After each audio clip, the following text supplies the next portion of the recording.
Hello, welcome to Bentley's Backwoods Bushcraft, and this is Richard. So I'm in my front room right now. I could have done this outside, but it's still a little cold, and I just didn't want to be outside when I did this, so I'm going to do it here.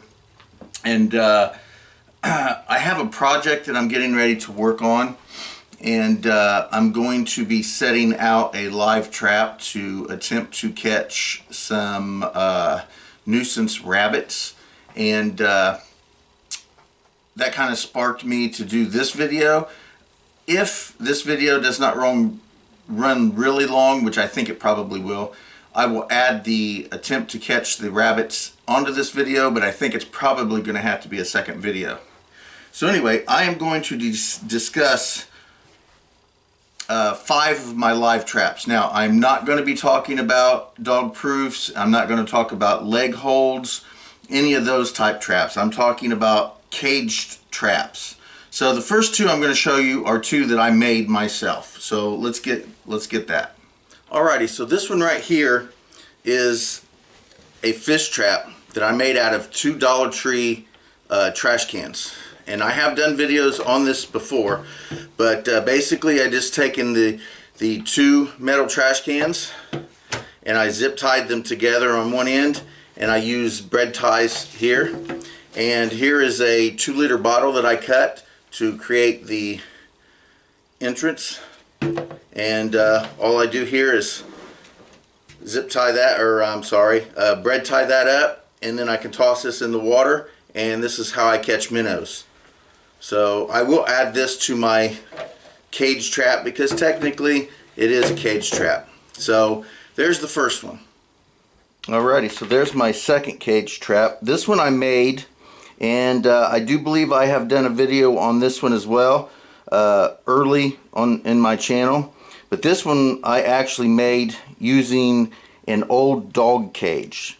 I took it apart and wired it up. So let's get a little bit closer to this and I'll explain what's going on here. I used a milk jug as holding my bait here, and if you can see that twisted wire there, that's a hanger that I used to secure this together. It's basically just that cage, and then I wrapped it in chicken wire. And I ended up doing that because I've used this for many years, and raccoons were reaching in and grabbing the food and taking off with it and never going inside my cage. So I ended up putting this chicken wire on here, and that helped stop it. I also had to cover it, cover this area section here with other objects to keep the raccoons from actually taking the bait. But anyway, it is spring loaded using bungee cord, and here is my trigger. Is a clothes hanger that I bent, and I'll show you how that works here in a minute. Here is my trigger stick, basically my release, and down here at the gate, this piece of metal here used to be a hanger for plants, and I use it also. So let me run through how this works real quick. Alrighty, so I have this set up so the door is open, and it is spring held right here by these bungees. Now I do have to replace the bungee cords. It's something that I have to do on a regular basis. So anyway, this stick here is stuck into the lid, the cage lid, and it runs down, and then it's held by this piece here, which in turn runs down and locks into the trigger. So what happens is when the trigger is set off, it releases everything and the lid slams shut. Now again, holding that lid in sometimes is difficult, so I ended up placing this piece of metal here to help stop the lid from going too far in. And just so happen these pieces here helps lock it. If you can see how they're bent like this, it keeps the lid from being able to push back out. So let me readjust this and I'll set it off and let you see it. Alrighty, so again, if you can see here, that piece right here can hold, there we go, hold bait right here also. And when I put bait into this bucket here, the animal has to pass this mark here, and when it triggers that off, it sets. So what happens is we'll go up that trigger, Right there is where it's set. It runs along, which is holding this piece, which again runs along and hits the cage door. So let's go ahead and set that off, and I'll show you. Just like that. And then it's locked shut. And see there, it keeps it locked shut. So that's how this one works. This one was completely handmade out of junk, and I have caught many raccoon, possum, and a ton of stray cats out of this cage right here. Alrighty. Now this one here is a very small trap set for, this is for like squirrel or very small animals, rats, maybe even mice, but I doubt it. But maybe not that small. But definitely, it works on the same premise as the other one that I made. And as a matter of fact, I do believe that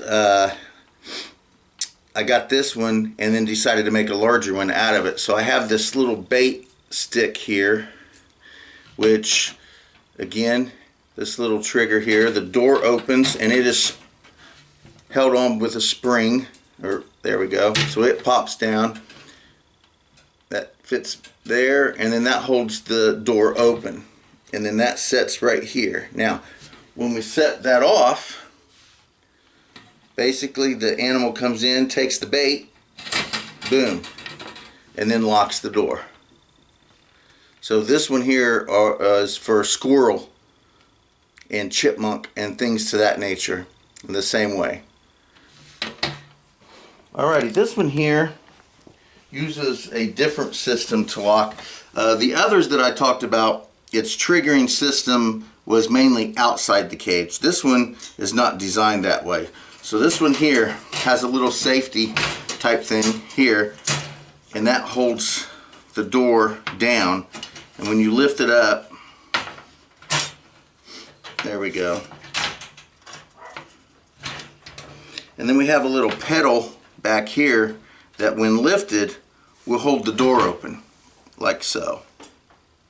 Okay, so what happens is the animal will go to the back here, and when he hits this pedal, he sets it off, and then that locks the door shut, like so.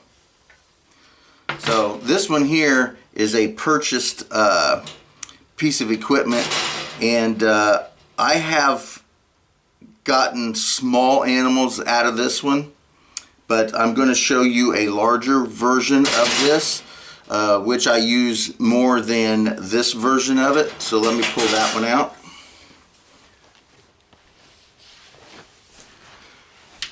Alrighty, so here we go. This is the larger version. This one is good for raccoon-sized animals, good-sized possums and things of that nature.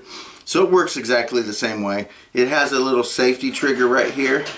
If you lift this up, and I can pull this down, and that allows the door to lift up. Now once the door lifts up, there's a locking mechanism here that is designed to lock when the pedal here is lifted. Now right now I have some corn in there. I'm going to add a little bit of seed to it, and I'm going to set this out tonight, and I'm going to try to catch those rabbits. But basically what's going to happen here, and I'm going to turn this towards the camera. There we go. So when this pedal gets hit, there, and it locks it up, and the animal is trapped alive. Alrighty, so there are 5 of my live traps, and like I said, I'm going to set up that larger pedal trap, and we're going to make sure that one gets set out tonight. Hopefully I can get a rabbit or two. It would be really cool if I could do that. So I do believe that'll probably be a different video, but we'll see what we're doing. So thank you for watching Bentley's Backwoods Bushcraft, and enjoy the outdoors, even if it's just your own backyard.